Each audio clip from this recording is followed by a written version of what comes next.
오늘 저는 여러분과 함께 심령이 가난한 자 이런 제목으로 우리의 말씀을 나누려고 합니다. 우리 이정수 목사님 또 박효수 사모님 심령이 가난한 자라는 찬양을 불러주셨는데 그 심령이 가난한 자로 시작되는 그 마태복음 5장부터 6장, 7장까지의 말씀은 예수님께서 산에서 가르치신 귀한 말씀으로 산상수훈이라고 널리 잘 알려져 있습니다. 어쩌면 예수님께서 가르쳤던 말씀 중에 가장 길게 또 가장 집중적으로 하신 말씀이 성경에서는 이 말씀입니다. 마태복음 5장, 6장, 7장 말씀인데 그 마태복음 5장을 시작하는 그 첫 구절이 심령이 가난한 자라는 것입니다. 심령이 가난한 자는 복이 있다고 했고 그리고 천국이 그들의 것임이라고 했습니다. 우리가 너무나 잘 알고 있는 말씀인데 정말 이 말씀의 의미가 어떤 것일까요? 여러분, 어떤 것이 심령이 가난한 것일까요? 여러분, 우리가 가난하다고 하면 돈이 없는 것, 그죠? 집이 없는 것, 차가 없는 것, 다른 사람과 비교해서 조금 못 사는 것. 참 여러분, 오늘 아침에 뉴스를 보면 어젯밤에 내린 또 그전부터 내린 며칠 전부터 내린 홍수로 많은 비로 많은 분들이 이렇게 사고를 당한 것을 여러분도 아마 보고 들으셨을 것 같습니다. 한 50명 이상의 분들이 이 폭우로 사망했다고 하는데 이런 자연재해를 보면서 과연 우리는 어떤 것을 느끼고 있을까요? 저는 필리핀에서 한 20년 살다 보니까 비가 어느 정도 오는 곳으로는 아무런 느낌이 별로 없습니다. 워낙 장대비, 워낙 태풍을 많이 이렇게 경험했던 나라에 살다 보니까 이 정도 비는 그냥 비도 아닌 것 같은데 어쨌든 이런 비들로 인해서 필리핀에도 해마다 태풍이 불면 여러 명들이 이렇게 사고를 당하고 많은 이재민들이 발생하는 것을 보게 됩니다. 우리나라에서도 갑자기 터널이 순식간에 물로 잠기면서 그 안에 많은 차들이 있었고 또 많은 분들이 희생당했다고 들었는데 그런 일들을 바라보면서 우리는 어떤 것을 느낄까요? 그분들은 정말 운이 없다, 정말 불행하다. 여러분들은 어떤 생각을 하십니까? 정말 이 땅을 살아가면서 어떤 것이 진짜 복일까요? 여러분, 바다는 이 폭풍이 일어나지 않으면, 태풍이 일어나지 않으면 바다가 깨끗해지지 않는다고 합니다. 바다의 더러워진 부분을 깨끗하게 하는 것은 태풍이라고 합니다. 그런 태풍이 불어야지 바다가 고였던 그 물들이 흩어지면서 정화가 된다고 하는데 과연 우리 가운데 일어나는 이 생사화복 이런 것들, 삶과 죽음의 문제라든지 이런 모든 문제들을 우리가 경험할 때에 과연 여러분과 저는 어떻게 그것들을 생각하시고 있을까요? 사랑하는 여러분, 이 마태복음 5장이 기록된 이 전과 후를 보게 되면 특별히 마태복음 5장의 이 말씀은 예수님께서 공생의 사역을 시작하시고 난 이후에 주신 말씀이고 그리고 이전에 이미 예수님께서는 12명의 제자들을 선택하신 후였습니다. 그리고 많은 이적들을 행한 후였습니다. 그래서 오늘 말씀을 통해서 정말 심령이 가난하다는 것이 어떤 것일까 우리가 다시 한번 되새기면서 우리의 신앙생활이, 우리의 믿음 생활이 어떠해야 되는지를 함께 생각해 보았으면 좋겠습니다. 마태복음 4장 1절에 보면 그때 예수께서 성령에 이끌리어 마귀에게 시험을 받으러 광야로 가사. 그래서 마태복음 4장에 이제 예수님께서 처음으로 그의 사역을 준비하시면서 성령에 이끌리어 마귀에게 시험을 받으십니다. 40일을 금식하시는 유교로 본다면 정말 엄청난 고난을 겪으시면서 경험하시면서 사역을 시작하시는 겁니다. 어떻게 보면 여러분이 예수를 믿게 나오는 과정도 그렇지 않을까 생각합니다. 특별히 나이가 들어서 교회에 처음 나오시는 분들은 어떻게 보면 삶이 순탄하지 않은 경우가 더 많을 것 같아요. 삶의 어려움 속에, 삶의 문제 가운데서 주님께 나오는 그런 분들이 더 많지 않을까 생각을 해봅니다. 예수님께서 이 마귀의 시험을 이제 이기시고 난 이후에 사역을 시작하시면서 그분이 첫 번째로 외치신 말씀은 마태복음 4장 17절에 이에 이때부터 예수께서 비로소 전파에 이르시되 회개하라 천국이 가까이 왔느니라. 예수님께서 어떻게 보면 하신 그의 모든 사역의 처음과 마지막 말씀이 여기 들어있습니다. 예수님의 온 관심은요, 여러분 어떤 것 같아요? 여러분 예수님을 지금 믿고 따르고 있는데 교회에 앉아서 예배를 드리시는데 우리 예수님이 여러분에게 가장 원하시는 것은 무엇일까요?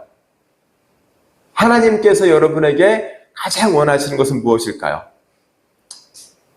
여러분 한번 생각을 해보세요. 지금 예배를 드리는 것, 헌금하는 것, 봉사하는 것, 이웃을 사랑하는 것, 여러 가지 것들이 많이 있겠지만 하나님이 정말 여러분에게 원하시는 것은 어떤 것일까요? 아마도 저는 여러분이 천국에 가는 것이라고 믿습니다. 할렐루야. 하나님의 온 관심은요, 여러분이 천국에 들어오는 거예요. 그래서 하나님께서 여러분과 함께 천국에서 영원히 사는 것을 우리 하나님은 가장 원하십니다. 그 천국에 가는 길을 예수님께서 알려주신 거예요. 그게 어떤 거예요? 회개하라. 할렐루야. 우리가 천국에 들어가는 길이 오직 하나입니다. 회개하는 거예요.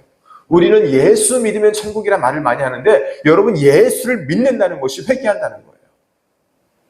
내가 예수를 믿는다는 것이 내가 죄인인 것을 안다는 거예요.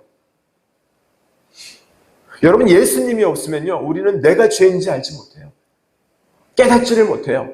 여러분 예수란 이름의 뜻은요 나의 죄를 구원하는 분이라는 뜻이에요. 내 죄를 구원하는 분. 그래서 내가 예수를 믿는다는 것은 내가 죄인임을 고백하고 이제는 내가 죄인으로 살지 않겠다고 다짐하는 것이 내가 예수를 믿는다는 거예요. 여러분 정말 예수를 믿으십니까? 여러분과 저는 정말로 예수 그리스도를 믿는 사람이 되어야 합니다. 예수님께서는 하나님의 복음을 전파하면서 그 하나님의 복음, 자신이 왜 이 땅에 왔는지를 정말 짧은 한 문장으로 완벽하게 말씀하셨어요. 회개하라, 천국이 가까이 왔느니라. 그리고 나서 예수님이 하신 것은 어떤 것이냐면 많은 사람에게 이 하나님의 말씀을 가르치면서 또한 많은 병자들을 고치셨어요. 귀신 들린 자를 고치시고.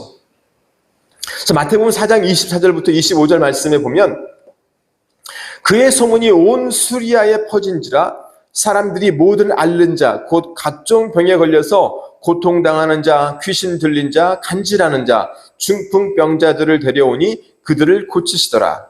갈릴리와 데가볼리와 예루살렘과 유대와 요단강 건너편에서 수많은 무리가 따르니라. 그래서 오늘 말씀을 보면 이 오늘 말씀, 이 마태복음 5장에서 우리가 읽은 이 산상수훈의 첫 번째 말씀은요.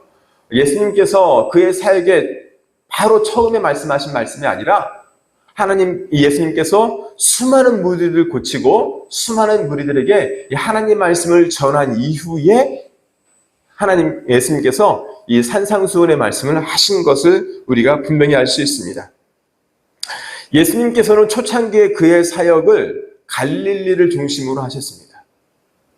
그런데 이 갈릴리에서 행하신 이 이적이 가르침이 너무나 놀라워서 이제는 갈릴리 지역을 넘어서 이 이방 땅에도 그리고 갈릴리 호수 건너편 예루살렘과 유대와 건너편까지도 이 예수님의 소식이 들려져서 사람들이 어떻게 했어요? 이 예수님을 보기 위해 만나기 위해 듣기 위해 예수님께 몰려왔다라고 말을 합니다. 사랑하는 여러분, 여러분께서는 왜 교회에 나오십니까? 여러분은 왜 예수님을 믿으십니까? 여러분 그 목적이 무엇일까요? 정말 너무나 많은 사람들이 제가 말씀드린 것처럼 예수님께서 각종 병에 들린 자를 고침으로 예수님께 나아옵니다. 각종 귀신 들린 자들이 예수님이 그 귀신을 쫓아내므로 예수님께 나아옵니다. 여러분의 문제 때문에, 여러분의 가진 어떤 상황 때문에 우리가 주님 앞에 나올 수 있어요. 그런데 그것은 전부가 아닙니다. 그것은 시작에 불과합니다. 여러분, 내가 예수님을 어떠한 이유로 어떤 계기가 되어서 내가 예수님을 믿고 따르든지 간에 그 계기들아, 그 상황들은 목적이 아니에요. 전부가 아닙니다. 그런데 많은 사람들이 그것이 전부로 알고 있어요. 오늘 이 많은 무리들은요, 왜 나왔습니까? 내 문제를 고침받기 위해, 내 문제를 해결받기 위해 나왔어요. 그런데 여러분, 그것은 내가 예수를 믿는 진짜 목적이 아니에요. 또한 예수님께서 그 질병을 고쳐주심도, 나를 육으로 축복해 주심도, 내가 귀신 들린 그 나의 정신적인 문제를 해결해 주심도 그 자체가 목적이 아니에요. 그것을 통해서 천국이 어떤 곳임을 알기 위해서, 천국에 가기 위해서 내가 무엇을 해야 되는지 알게 하기 위해서 예수님께서 이러한 이적들을 행하심을 우리는 분명히 알아야 합니다. 여러분, 예수님은 많은 무리가 예수님께 나오는 것을 보시고, 오늘 1절에 보면 예수께서 무리를 보시고 산에 올라가 앉으시니, 이 수많은 무리가 몰려왔을 때 예수님은 이전에 행했던 것처럼 질병을 고치고 귀신을 쫓아내는 그러한 사역을 하신 게 아니에요. 어떻게 하셨어요? 산에 올라가 앉으셨어요. 그리고는 엄청난 설교를, 긴 말씀을 전하기를 시작합니다. 그 말씀의 첫째가 여러분 어떤 것이냐면 심령이 가난한 자는이라고 합니다. 여러분, 예수님은 우리 가운데 천국을 가도록 하기 위해서, 천국을 주시기 위해서 우리 가운데 오신 분입니다. 할렐루야. 그런데 여러분, 우리가 이 천국 들어가는 길을 잘 알지 못하니까 수많은 무리들이 이 현상에 보이는 것들에 급급해서 그 문제 가운데 있을 때 예수님은 오늘 이렇게 말씀하시기 시작합니다. 심령이 가난한 자는 복이 있나니 천국이 그들의 것이니요. 이 큰 무리들의 관점을 자신들의 문제 해결해서 이제는 천국으로 관점을 돌리십니다. 여러분, 그렇다면 심령이 가난하다, 여러분, 이것은 어떤 의미일까요? 심령이 가난하다, 여러분 한번 거꾸로 생각을 해보세요. 그렇다면 심령이 부유한 자는 어떤 사람일까요? 어떤 사람이 심령이 부유한 사람일까요? 저는 이 심령이 가난하다는 것을 이렇게 생각을 해봤어요. 심령이 가난하다는 것은 여러분, 내가 이 땅을 살아가면서 내 인생의 주인이 내가 아니라는 사람이에요. 내 인생의 주인이 누구다? 하나님이다. 저는 이것을 아는 것이 심령이 가난한 것이 아닐까. 여러분, 어떤 사람이 심령이 부유한 사람이겠어요? 어떻게 보면 이 사람들은 내가 주인이라고 생각하는 사람이에요. 내 인생의 주인은 나다라는 거예요. 사랑하는 여러분, 내가 심령이 가난한 자가 되지 않으면요, 즉 내가 내 인생의 주인이 아니라 하나님이 나의 주님을 아는 사람, 여러분, 이 사람이 회개하여 천국 복음을 받을 수 있는 사람입니다. 사랑하는 여러분, 이 땅을 살아가면서 정말 우리는 이 하나님이 말씀하신 복을 육의 복으로 생각할 때가 너무너무 많이 있습니다. 이 심령이 가난한 자가 복이 있다고 했는데, 여러분이 생각하는 것처럼 가난하다? 가난하다는 이 땅에서는 정말 육이잖아요. 돈이 없고, 그죠? 차가 없고, 집이 없고, 다 돈이 없기 때문에 생긴 건데, 돈이 없는 게 이 세상에서는 가난한 거예요. 돈이 없다. 그러면 거꾸로 돈이 많다. 여러분 생각을 해보세요. 돈이 없는 사람이 복이 있고, 돈이 없는 사람이 천국에 간다고 하면, 거꾸로 하면, 돈이 많은 사람, 복을 안 받은 거고, 돈이 많은 사람은 천국에 못 들어간다는 거잖아요. 육으로 한다면. 그래서 주님은 심령이 가난하다고 했는데, 그럼 이 심령이 가난하다는 것은 정말 어떤 의미일까? 한번 생각을 해보세요. 그리고 이 복은 진짜 어떤 복일까? 우리는 문제 해결을 복으로 알고 있어요.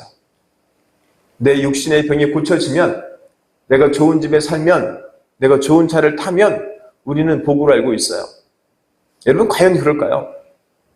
여러분 좋은 차는요, 뭐 1억 가는 차도 있고 2억, 3억, 4억, 뭐 10억 가는 차도 있어요. 차 한 대.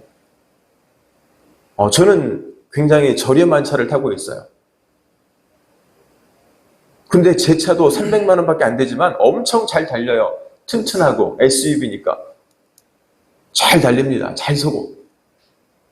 그런데 어떤 차는 3천만 원씩 해요. 뭐 3억씩 해요. 여러분 뭐가 다를까요? 조금 더 잘 쓰고 조금 더 잘 가는 거예요. 그런데 엄청난 차이를 두고 있어요. 왜 그런 차들을 살까요? 저는 차의 성능도 물론 있겠지만 보이기 위한 거예요. 나는 이러한 차를 타는 사람이다. 하차감이라고 해요, 사람들이. 하차감. 내가 차를 내릴 때 다른 사람이 나를 어떻게 보느냐. 이게 차를 사는 기준이래요. 승차감이 차의 기준이 아니라 하차감이 차의 기준이에요. 승차감은 정말 그렇게 많은 돈을 투자할 가치가 없어요. 1억씩, 2억씩, 3억씩 투자할 만한 가치가 없는데 하차감은 다른 거예요. 내가 벤츠를 타는 사람이다. 더 비싼 차 있거든요. 롤스로이. 나는 롤스로이라는 이런 차를 타는 사람이다. 이 하차감 때문에 그렇게 많은 격차들이 벌어지는 거예요. 이게 세상의 복이에요. 그런데 하나님의 복은요, 전혀 다르다고 예수님이 지금 시작하시는 거예요. 심령이 가난한 자는 복이 있나니. 여러분, 나의 복은 어떤 것입니까? 오늘 예수님께서는 이 말씀을 시작하시면서 이 복의 기준을 바꾸라는 거예요. 그리스도인들에게. 세상의 복의 기준은 문제 해결이지만, 병 고침이고 귀신 쫓아냄이지만, 하나님 나라의 복의 기준은 그게 아니다라는 거예요. 하나님이 보시는 복의 기준은요, 여러분의 심령에 가난한 거예요. 즉, 이 땅에서 내가 주인이 아는 것을 아는 사람이에요. 하나님의 창조주임을 기억하며 사는 사람이에요. 그래서 내가 교만할 수 없는 그런 사람이에요. 하나님은 그 사람이 복이 있다고 하시는 것입니다. 사랑하는 여러분, 정말 여러분과 제가 심령이 가난하여지기를 주의 이름으로 축원합니다. 내가 내 인생의 주인이 아니라 하나님이 계신데 그 하나님이 나의 주인 되어서 나를 이끌어가는 사람이고 나는 그분의 종이다. 나는 그분의 말씀을 따르는 사람으로 살아갈 때 내 심령이 가난한 거예요. 심령이 부유한 사람들 자기 마음대로 살아요. 자기 뜻대로 살아요. 이게 심령이 부유한 사람이에요. 그 사람은 천국에 들어갈 수 없다라고 하시는 거예요. 우리가 그 다음 구절을 보면 정말 왜 예수님께서 심령이 가난한 자는 복이 있다고 했는지 분명히 알 수 있습니다. 그 다음 말씀에 보면 4절에 애통하는 자는 복이 있나니 그들이 위로를 받을 것이며. 여러분, 애통하는 자가 복이 있다고 해요. 여러분, 어떤 사람이 애통하는 자일까요? 왜 애통하는 게 복이 있을까요? 여러분, 애통하다는 것은요, 운다는 거예요. 슬퍼한다는 거예요. 큰 슬픔을 의미해요. 큰 슬픔, 작은 슬픔이 아니라. 이렇게 원통하여 울고 있는데 이 사람이 복이 있다고 해요. 여러분, 원통해 본 적이 있으십니까? 억울하고 슬퍼서 막 분노하면서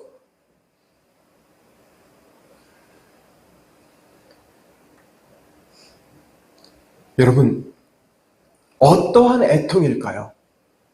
왜 예수님께서는 네가 슬퍼하면, 네가 눈물 흘리면서 이렇게 슬퍼하면 복이 있다고 했을까요? 이것이 어떠한 애통일까요? 내가 질병으로 아파서?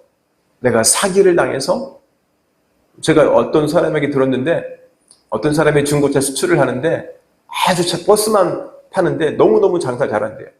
현금만 거의 막 7억, 8억, 10억씩 갖고 있는 사람인데 보이스피싱을 당했대요. 딸이 필리핀에 있는데 아빠 뭐 이렇게 했는데 잠자다가 어쩔결에 해가지고 뭘 하나 눌러줬대요.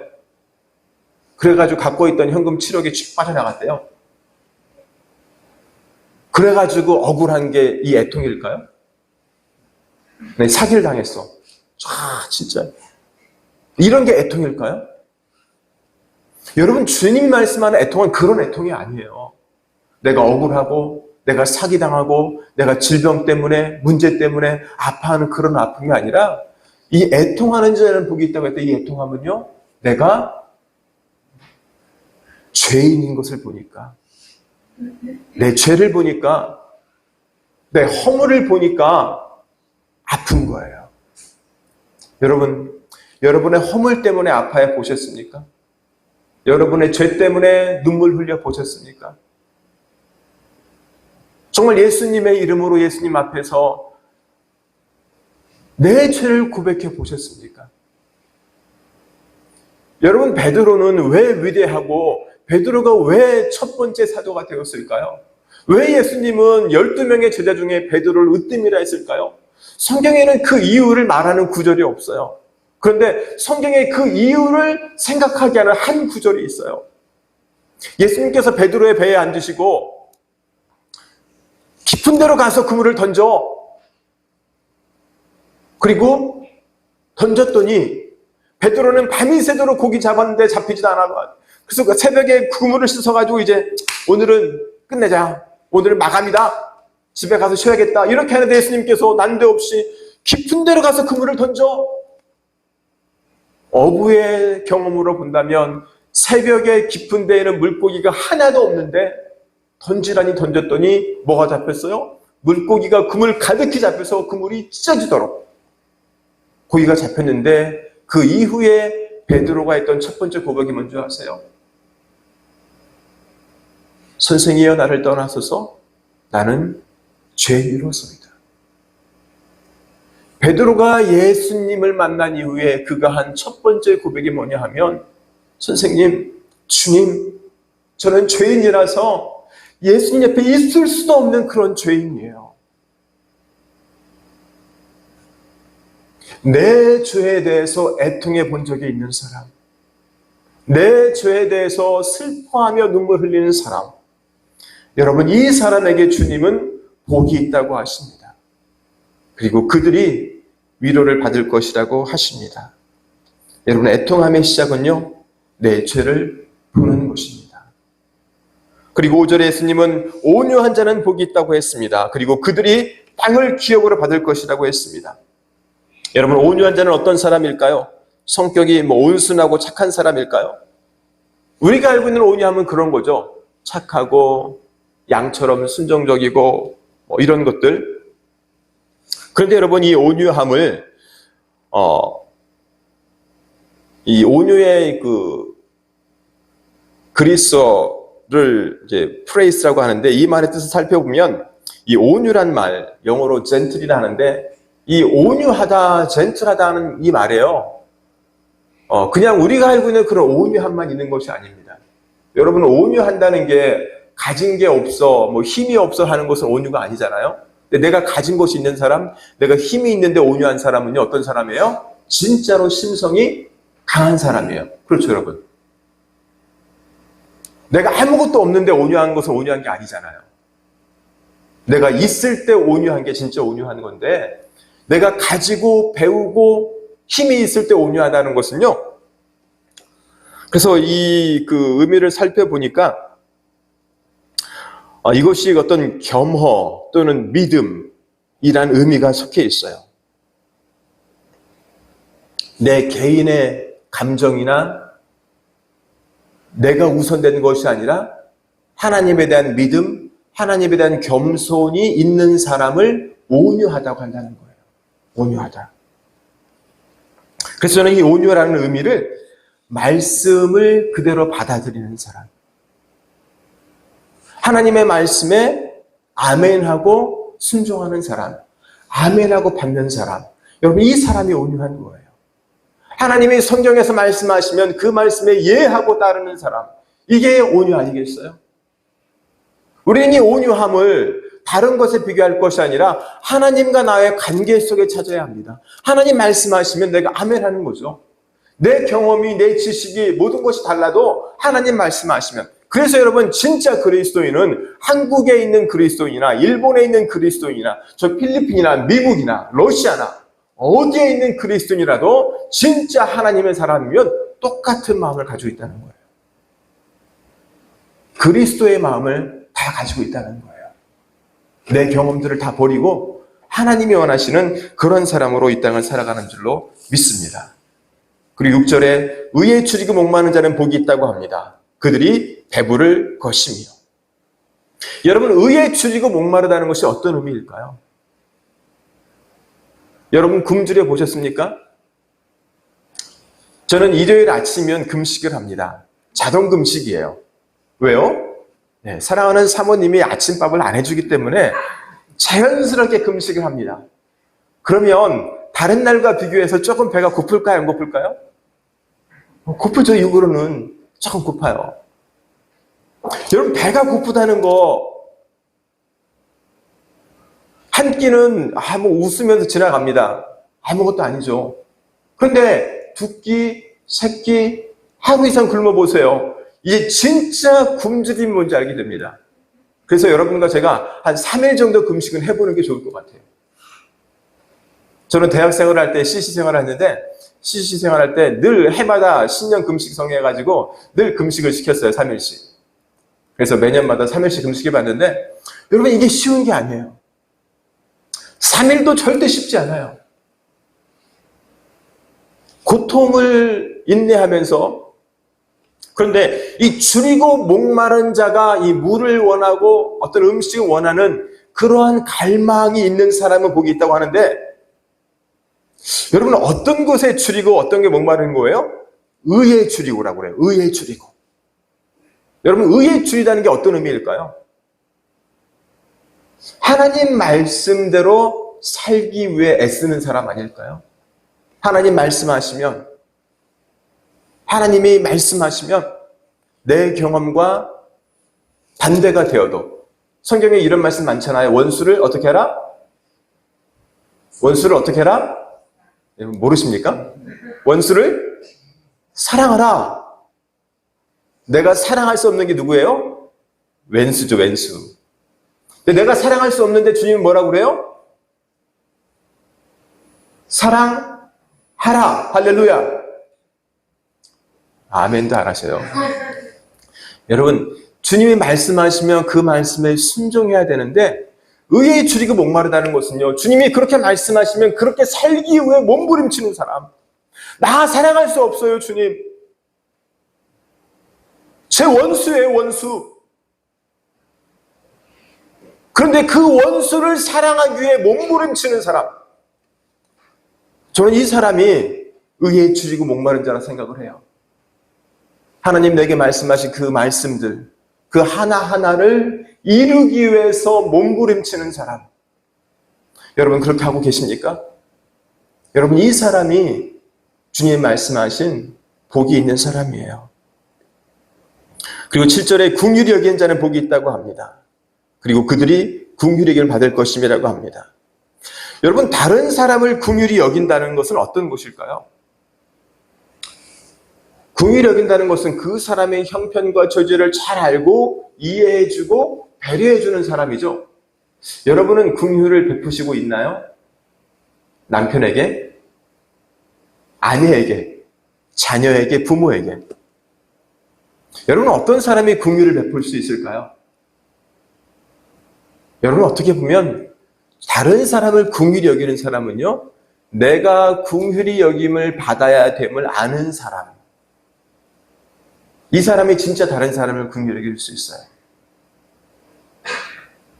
내 허물을 보는 자, 내 아픔을 보는 자, 나의 부족함을 보는 자, 내가 그러한 사람임을 인식할 때 우리는 다른 사람의 부족함들을 배려할 수 있습니다.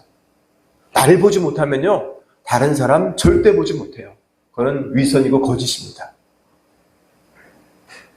진짜 나를 보는 사람, 내 아픔과 내 허물과 내 죄를 보는 사람, 이 사람이 다른 사람을 보면서 그 사람의 죄, 그 사람의 허물, 그 사람의 실수에 대해서 우리는 긍휼히 여길 수 있습니다. 그리고 8절에 마음이 청결한 자는 복이 있다고 합니다. 그리고 그들이 하나님을 볼 것임이라고 합니다. 여러분 어떤 사람이 마음이 청결한 사람일까요? 어떤 사람이 마음이 깨끗한 사람일까요? 아기처럼 순수한 사람? 물론 그렇게 말할 수 있겠지만 저는 회개한 사람, 내 죄를 보고 돌이키는 사람, 예수의 이름으로 내 죄를 씻고 이제는 그 죄를 짓지 않게 노력하는 그 사람이 마음이 청결한 자라고 믿습니다. 그리고 이러한 사람이 9절에 화평케 하는 자는 복이 있나니 화평케 하는 사람이 될 수 있습니다. 여러분, 이 화평이라는 것은 사람과 사람 사이의 화평만을 의미하지 않아요. 저는 먼저 하나님과 나와 이 관계가 화평케 된 사람이라는 생각을 해봅니다. 정말 내가 내 죄를 씻고 내가 마음이 청결한 자가 되면 하나님과 내가 이 화평한 관계가 되는, 관계가 회복되어지는 이 사람이 될 수 있습니다. 이 사람에게 하나님께서는 그들이 하나님의 아들이라 일컬음 받을 것이요, 하나님의 아들이라고 칭해 주신다고 합니다. 할렐루야. 그리고 마지막으로 이 팔복의 마지막 말씀으로 10절에 이렇게 말합니다. 의를 위하여 박해를 받은 자는 복이 있나니 천국이 그들의 것임이라. 그리고 마지막에 이 팔복 중에 마지막 복은 의를 위하여 박해를 받는 자가 복이 있다고 해요. 여러분, 박해를 받는다는 것은요, 핍박을 받는다는 것인데 곧 내가 순교를 당할 것일 수도 있고, 내가 예수님을 믿기 때문에 내 직장에서 아니면 내가 사는 곳에서 내 친지와 가족들에게 어려움을 당하는 것일 수도 있어요. 그런데 이 박해를 받는 자가 복이 있다고 합니다. 그래서 이 팔복의 말씀은 사실 8가지가 아니고 사실은 하나의 복이에요. 그리고 이 복은 세상의 복과 완전히 다른 하나님이 나에게 주시는 영적인 복인 것을 알 수가 있어요. 여러분과 제가 이 땅을 살아가면서 이 세상의 복이 아닌 하나님의 복을 갈망하면서 추구하며 살아가시길 주의 이름으로 축원합니다. 여러분, 말씀을 따라가는 삶을 살면 성경은 어떻게 말하고 있냐면 예수님께서 하신 말씀이죠. 너희에게 뭐가 따라온다? 박해가 따라온다. 너에게 뭐가 따라온다? 어려운 문제가 따라온다는 거예요. 무엇 때문에? 내가 예수님을 믿기 때문에. 여러분, 저는 제가 목사이기 때문에 술을 안 마시는 게 아니라 제가 청년 시절에도 술을 마시지 않았어요. 여러분, 세상에서는 술을 마시는 것이 너무나 당연하게 되어 있고, 지금은 남녀를 이제 불문하고 술을 마시는 것은 그냥 아무것도 아니에요. 저는 술 마시는 것이 뭐라 하진 않습니다. 그런데 하나의 예일 뿐인데 이 세상을 살아가면서 내가 그리스도이기 때문에 내가 하지 말아야 될 것이 너무너무 많이 있어요. 그것들을 하지 않는 것, 여러분, 그것들을 하지 않는 것이 여러분 어떤 것이에요? 내게는 박해일 수 있어요. 내게는 핍박일 수 있어요. 그것들을 하지 않는 것이. 그런데 내가 그렇게 살아가기 때문에 예수님께서는 복이 있다라고 말씀하고 있다는 것입니다. 사랑하는 여러분, 하나님이 주시는 복은요, 세상에 주는 복과는 다르다는 것을 우리는 분명하게 알아야 합니다. 할렐루야. 그래서 정말 여러분과 제가 심령이 가난한 자가 되었으면 좋겠습니다. 여러분, 내가 주님을 믿고 신앙생활하는 이유는요, 이 세상의 기준에 따라 내가 살기 때문에 내 믿음 생활이 어려운 것일 수 있어요. 우리는 이 땅을 살아가면서 세상의 기준이 아니라 하나님의 기준으로, 즉 말씀의 기준으로 이 땅을 살아가야 합니다. 어쩌면 저는 이것이 하나님께서 말씀하신, 즉 예수님께서 지금 전하신 이 산상수훈의 첫 번째 말씀, 심령이 가난한 자는 복이 있나니, 이 말씀이라 생각을 합니다. 오늘 저와 여러분이 정말 심령이 가난한 자가 되어서 내가 이 땅의 주인이 아니라 하나님이 나의 주인이고 나는 그분의 종으로 정말 주님 말씀하신 대로 이 땅을 살아감으로 천국을 누리는, 그리고 내가 그리스도를 살아가면서 어려움과 문제가 있을지라도 그것을 두려워하고 어려워하는 것이 아니라 기뻐하고 즐거워하는, 왜냐하면 천국에서 상이 큼을 아는 여러분과 제가 되기를 주의 이름으로 축원합니다. 기도하겠습니다. 살아계신 아버지 하나님, 주님의 사랑과 은혜를 감사합니다. 오늘 아버지 하나님, 산상수훈의 말씀을 통해서 심령이 가난한 자는 복이 있다는 귀한 말씀 주심을 감사합니다. 정말 내가 심령이 가난하게 원합니다. 내가 내 인생의 주인이 아니라 하나님이 나의 주인이고 나는 그의 아들과 딸로 그분의 종으로 이 땅을 살아가는 존재임을 분명히 깨닫게 해 주시고, 내가 애통하는 자가 하게 도와주시되 내 문제 때문에 애통함이 아니라 정말 내 죄 때문에 애통하는 그러한 자가 되어서 하나님의 위로를 경험하는 하나님의 아들과 딸들이 되어지게 하여 주시옵소서. 아버지 하나님 감사합니다. 귀하신 예수님의 이름으로 축복하며 기도했습니다. 아멘.